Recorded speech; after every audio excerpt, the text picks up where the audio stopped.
gün ölüm bizim de kapımızı çalacak. Müddessir suresinden bir ayet okuyacak. Ma selekakum fi sakar.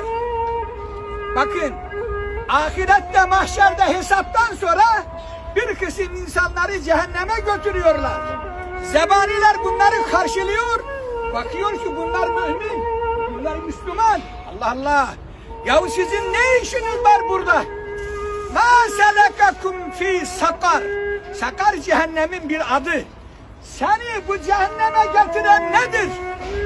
Alu lem neku minel musallin. Biz Müslümandık ama namaz kılmazdık. Ve lem neku nus'imul miskin. Biz Müslümandık ama fakir fukaraya yedirip içirmezdik. Zekat sadaka vermezdik. Ve kunna nehudu me'al haidin. Uymuştuk kalabalığa. Daldık bataklığa, delalete. Ey benim kardeşim, ölüm var, ölüm.